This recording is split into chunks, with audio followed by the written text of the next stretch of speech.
Hello বন্ধুরা, তোমরা সবাই কেমন আছো? মিষ্টি কথা চ্যানেলে তোমাদের সকলকে স্বাগত জানাই। আজ তোমাদের সাথে শেয়ার করব সরস্বতী পুজোর দিনটা আমরা কীরকমভাবে কাটিয়েছিলাম। প্রত্যেক বছর তো শাড়ি পরা হয়, টুকটাক ঠাকুরও দেখতে যাই, বাট এবছর না সরস্বতী পুজোর দিন পড়েছিল মামার মেয়ের অন্নপ্রাশন। তাই দেখো ভোর ভোর আমি, মা আর হাজব্যান্ড মিলে বেরিয়ে পড়েছি মামার বাড়ি যাব বলে। দেখো ট্রেনে উঠেও পড়েছি। আর সেদিন না প্রচণ্ড পরিমাণে কুয়াশা ছিল, আর খুব ভোর ভোরও বেরিয়েছিলাম, কারণ অনেকটা দূর যেতে হবে। যাব কোথায়? যাব গুমাতে। তোমরা নিশ্চয়ই জানো, চেনো হয়তো, অনেকে চেনো বা অনেকে চেনো না। অনেকটা দূর আমাদের বাড়ি থেকে। দেখো আমরা গুমা স্টেশনে পৌঁছেও গেছি। আর আমাদের না বাড়ি থেকে দুটো বা তিনটে ট্রেন চেঞ্জ করে করে আমাদের যেতে হয়। এবার ওখান থেকেও আবার টোটো করে অনেকটা দূর যেতে হবে। আমরা গুমাতে পৌঁছে গিয়ে ওখানে টোটো বুক করে নিয়ে মামার বাড়ি পৌঁছে যাই। দেখো এটা হলো গুমা স্টেশন, তোমাদের সাথে একটু শেয়ার করলাম, দেখে নাও। তোমরা যদি কেউ গিয়ে থাকো তো প্লিজ আমাকে কমেন্টে জানাতে পারো। দেখো ট্রেন জার্নি করে একদম বিধ্বস্ত অবস্থা হয়ে গেছে। আর শরীরটাও না একদমই ভালো ছিল না, যেহেতু এখন সিজন চেঞ্জ হচ্ছে, জ্বর সর্দি তো লেগেই আছে। বাট অনেক দিন পর যাচ্ছি, অনেক অনুষ্ঠান ছিল, সেই জন্য যেতেই হয়েছিল। দেখো যেহেতু সরস্বতী পুজো, চারিদিকে একদম ঠাকুরের মেলা, একদম বাজারের মেলা, খুব সুন্দর লাগছিল দেখতে চারিদিকের পরিবেশটা। দেখো টোটো বুক করে আমরা যাচ্ছি। আমার হাজব্যান্ড আমার সাথে দেখো কেমন বদমাইশিটা করছে। এরকম আমাদের দুজনের মধ্যে না সারাক্ষণ হতেই থাকে। তাই ভাবলাম তোমাদের সাথে একটু শেয়ার করি।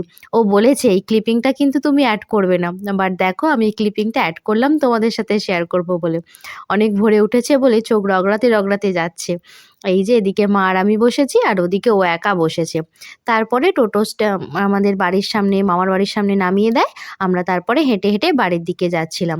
আর অনেক ভোরবেলা বেরিয়েছি, বললাম যে দুটো তিনটে ট্রেন চেঞ্জ করে আসছি, প্রচণ্ড টায়ার্ড লাগছিল।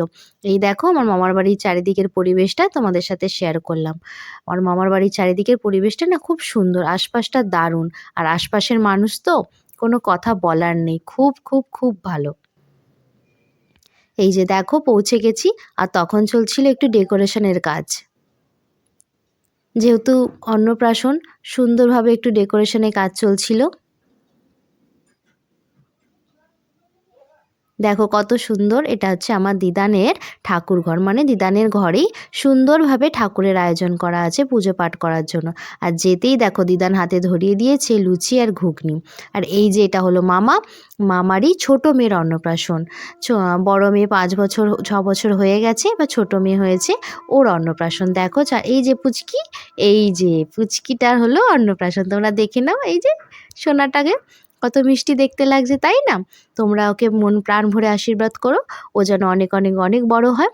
আর এই যে দেখো মানে ঘরোয়া যেহেতু অনুষ্ঠানটা ছিল, তাই ঘরের সকলে মিলেই একটু সুন্দর করে সাজানো গোছানো চলছিল। দেখো সুন্দরভাবে সাজানো গোছানো হয়েছে, তাই না? দারুণ লাগছে দেখতে। বেলুনের ডেকোরেশনটা দারুণ করেছে। মামা, ছোটদি, দাদু, মেজো দাদু সকলে মিলে ডেকোরেশনটা নিজে নিজেই ওরা করছিল। আর এখানে চলছিল খাবার দাবারের আয়োজন, যেহেতু দুপুরের আয়োজন ছিল, দুপুরের সমস্ত আয়োজনটা ওখানে খাবারের আয়োজনটা করা হচ্ছিল। এই দেখো এখানে ছোটো দাদু বসে আছে, ছোটো দাদু বসে বসে বেলুন ফোলাচ্ছে। আর এই যে এখানটা খাওয়ানোর আয়োজনটা করা হবে, তো তাই এখানটা সাজানো হচ্ছিল। আর ফুল দিয়ে সমস্ত ডেকোরেশনটা না আমি করেছি। আর এই যে হলো পুচকিটার মামা, যেহেতু মামারা ভাত খাওয়াবে, তাই ওর মামাও চলে এসেছিল ওকে মুখে প্রসাদ মানে ভাত এসব খাওয়ানোর জন্য। দেখো, আর আমি গিয়ে না ওর মুকুটটা বা এই টিকলিটা পড়েছিল তো ওটা একটু ঠিক করে দিচ্ছিলাম। তারপর মালাটা পরিয়ে দিচ্ছিলাম। ও তো ছোটো, খালি খালি না টিকলিটা পড়ে যাচ্ছিল, যেহেতু সোনার যদি হারিয়ে যায়, সেই জন্য দেখো সুন্দরভাবে মালাটা পরিয়ে দিচ্ছিলাম আর মাথার মুকুটটা লাগিয়ে দিচ্ছিলাম। এই যে দুষ্টু বুড়ি একদম মালা পরে একদম সুন্দরভাবে সেজেগুজে রেডি হয়ে বসে পড়েছে। কি মিষ্টি লাগছে না দেখতে ওকে?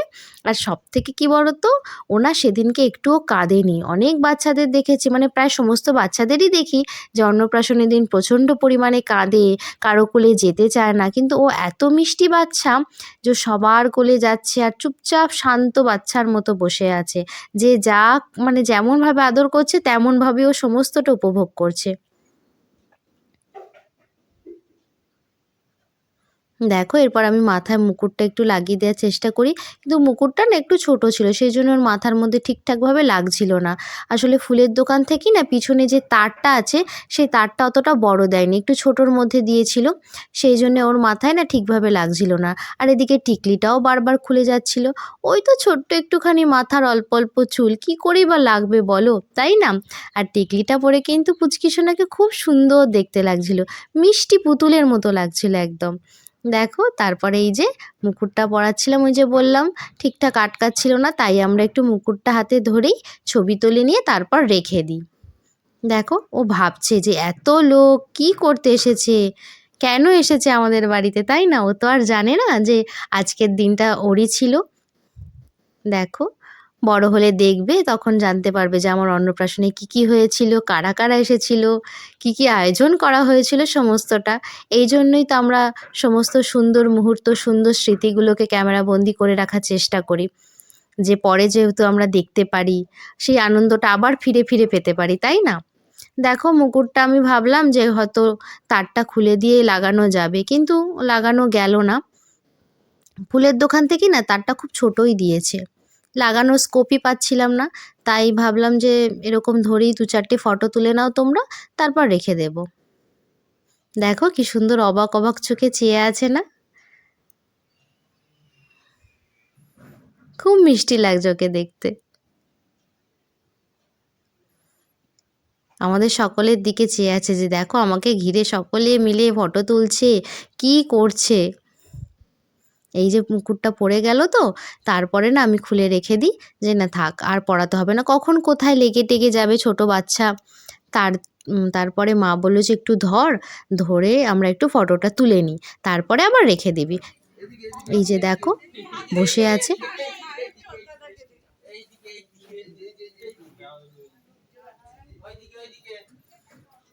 অনেকে আত্মীয় স্বজন এসেছিল সেদিনকে।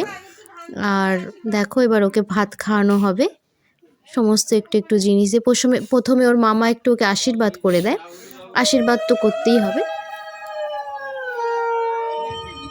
দেখো আশীর্বাদ হচ্ছে, ও কিন্তু চারিদিকে মানে প্রত্যেকটা মানুষের দিকে একদম চনমন করে তাকিয়ে আছে যে কি হচ্ছে।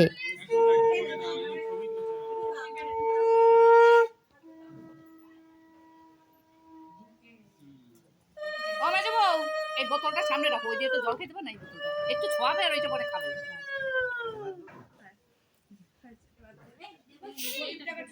সবাই মিলে ওকে ঘিরে একদম হই হই করছে, ও তো অবাকই হয়ে যাচ্ছে যে কি বলছে এরা, কেনই বা আমাকে বলছে। একটুও কাঁদেনি, সব থেকে আমার এত ভালো লাগছে, আমি সেদিনকে বারবার করে বলছিলাম যে অন্যান্য বাচ্চারা এত কাঁদে, মানে ও যে একটুও কাঁদেনি, এতে ভালো, মানে এই জিনিসটা ভালো, এটা দেখতে পাওয়া যায় না, যেটা ওর মধ্যে দেখতে পাওয়া গেছে যে ও একটুও কাঁদেনি। ওকে একটু চন্দন পরিয়ে দিচ্ছে ওর মামা, চন্দন পরিয়ে একটু আশীর্বাদ করে দিল। তারপরে সমস্ত খাবার থেকে আমাদের যেটা নিয়ম বাঙালি, যে একটু একটু থেকে সমস্ত খাবার থেকে একটু একটু ছোঁয়া নিয়ে ওকে একটু খাওয়াতে হয়।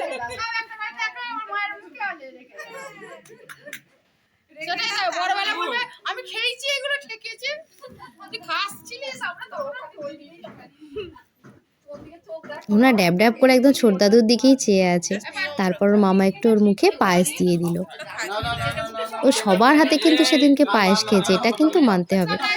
কেউ ফেরায়নি, মানে কাউকে নিরাশও করেনি। আর এই যে বড়জন, এই যে বড় দিদি আর ছোট বোন, সে তো কিছুই খাবে না, না তো না। সে তাকে খাওয়ানো যাবে না, সে সাজতে গুজতে ঘুরতে বেড়াতে ব্যস্ত আর কি। তারপরে ইনি হলেন আরেকটি মামা, উনিও বসেন আশীর্বাদ করতে, পায়েস খাওয়াতে। তারপর করে এক এক করে সমস্ত মানুষ পুচকিকে আশীর্বাদ করে, পায়েস খাওয়ায়।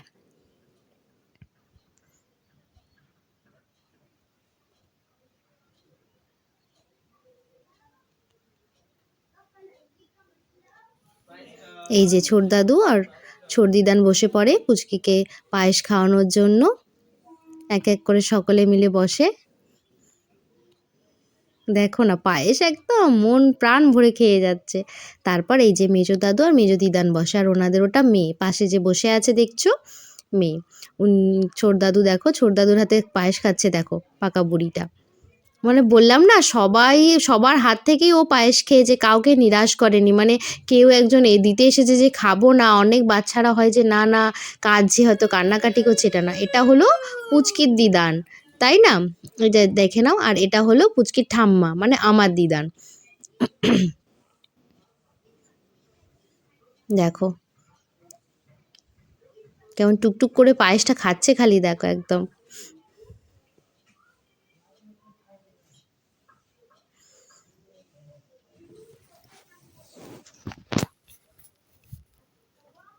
তারপরে যায় মা, যেহেতু পিসিমণি, দেখো পিসিমণির হাতে পায়েস খাচ্ছে সোনাটা। কি মজা, তাই না?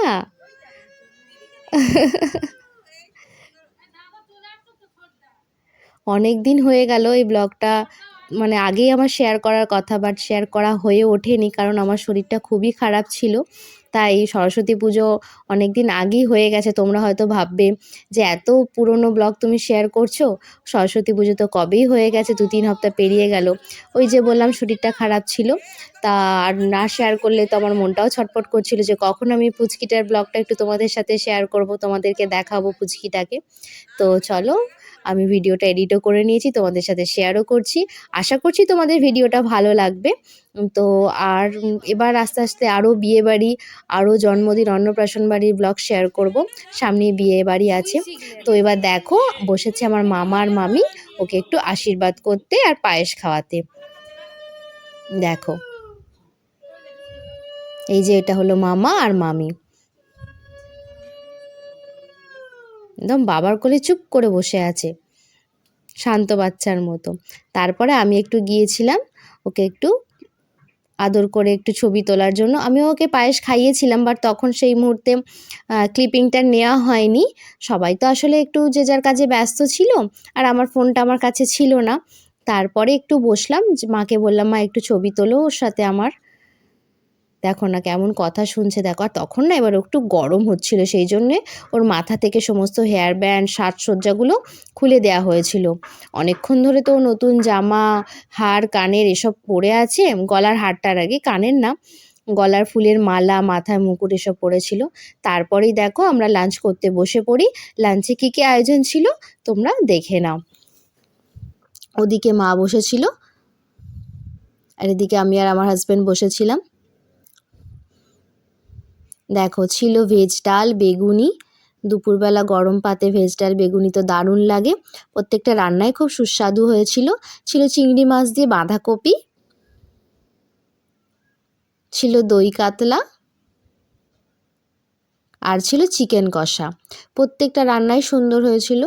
আর আমাদের শরীরটা খারাপ ছিল, তাই একটু অল্প অল্পই খেয়েছিলাম। দেখো ছিল স্যালাড দিয়েছিল, চাটনি, পাঁপড়, পায়েস ছিল। পায়েসটা আমি নিইনি, পায়েসটা খাইনি। আর রসগোল্লা, সন্দেশ ছিল, আর ছিল হাজমোলা, সেটা আমি খেয়ে দিয়ে উঠেই নিয়েছিলাম। তো দেখো দুপুরের আয়োজন, মানে খাবার দাবারের আয়োজন খুব সুন্দর হয়েছিল। প্রত্যেকটা রান্নাও খুব সুন্দর হয়েছিল, মানে নিজের মামার বলে বলবো না, সত্যিই রান্নাগুলো ভালো হয়েছিল। তারপর দেখো খাওয়া দাওয়া হয়ে গিয়ে আমরা ওপরের ঘরে চলে যাই, ছোট দাদুদের ঘরে গিয়েছিলাম। গিয়ে একটু রেস্ট নিচ্ছিলাম, বললাম যে শরীরটা কারোরই ভালো ছিল না আর কি। হাজব্যান্ডের তো আগের দিনকে মানে জ্বর এসে গিয়েছিল, এরকম একটা ব্যাপার। ওকে তো মানে প্যারাসিটামল খাইয়েই নিয়ে গিয়েছিলাম।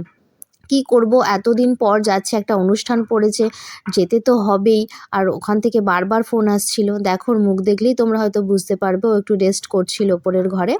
তারপর আমি একটু বসেছিলাম ঘরে বসে, এখন রেস্ট নিচ্ছি।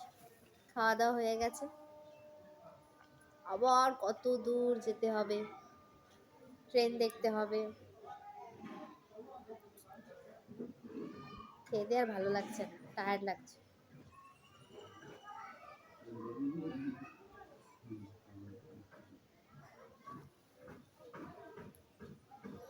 তারপরে যেন বন্ধুরা আমরা বাড়ি চলে আসি। বাড়ি আসার মুহূর্ত তোমাদের সাথে আর শেয়ার করিনি সেরমভাবে, কিন্তু আর একটু শেয়ার করছি যে ছাদ থেকে দেখাচ্ছি, দেখো যে ওখানে খাওয়া দাওয়ার আয়োজন হচ্ছিল। তো বললাম যে বাড়ি চলে আসি, তারপরেই আমরা বেরিয়ে পড়ি। সেই সময় আর ভিডিও করা হয় না। এটা হলো আমাদের পাড়ার ঠাকুর। যেহেতু এবছর দুদিন ধরে সরস্বতী পুজো পড়েছিল, সেদিনকেও হয়েছিল, পরের দিনও হয়েছিল। আর আমাদের যেহেতু সরস্বতী পুজো একটু গোটা সিদ্ধ করার নিয়ম আছে, সেই জন্য দেখো মা সকাল সকাল উঠেই তার পরের দিন গোটা সিদ্ধ সমস্ত আয়োজন করতে শুরু করে দিয়েছিল। কড়াই ভিজোতে দেওয়া, সমস্ত শাক সবজি ধুয়ে এখানে রেডি করে রাখা, সিম, মটরশুঁটি, রাঙা আলু, এই যে এখানে আলুর বস্তা, বেগুন, সমস্ত কিছু মা ধুয়ে টুয়ে সকাল থেকে রেডি করে রাখছিল। যেহেতু আগের দিন তো করাই হয়নি, পরের দিন করা হয়েছিল, যেহেতু দুদিন ধরে সরস্বতী পুজো পড়েছিল, ওটা কোনো অসুবিধে হয়নি। আর দুপুরের আয়োজনে ছিল গোবিন্দভোগ চালের খিচুড়ি, বেগুন ভাজা, আলু ভাজা, চাটনি আর পাঁপড়। তো তোমাদের কাদের কাদের বাড়িতে এরকম গোটা সিদ্ধ হয় আমাকে প্লিজ কমেন্টে জানিও। আর গোটা সিদ্ধ খেতেই বা তোমাদের কেমন লাগে সেটাও জানাতে পারো। দেখো এই যে মা আলু সিদ্ধ করে রেখে দিয়েছে, আলু ভাজা হবে, বেগুনটা তখন ভাজা হচ্ছিল। আর আগের দিন একটু রাত করে ফিরেছি, একটু টায়ার্ডও ছিলাম, কিন্তু পরের দিন সকালে উঠেই মা একদম সকাল থেকেই তোড়জোড়ে লেগে গিয়েছিল। দেখো গোবিন্দভোগ চালের খিচুড়ি একদম রেডি। আর এখানে এই যে চাটনি, আলু ভাজা, বেগুন ভাজা,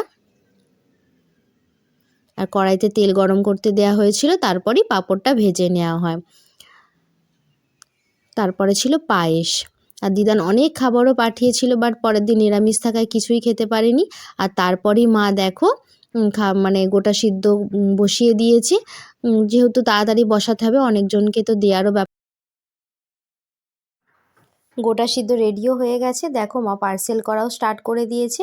আর পার্সেল পৌঁছাবার দায়িত্ব হচ্ছে আমার আর আমার হাজব্যান্ডের। করা হয় অনেকটাই, আর সকলের বাড়ি একটু দেওয়াও হয়, কারণ সকলে না আমাদের গোটা সিদ্ধ খেতে খুব ভালোবাসে। তো চলো টাটা।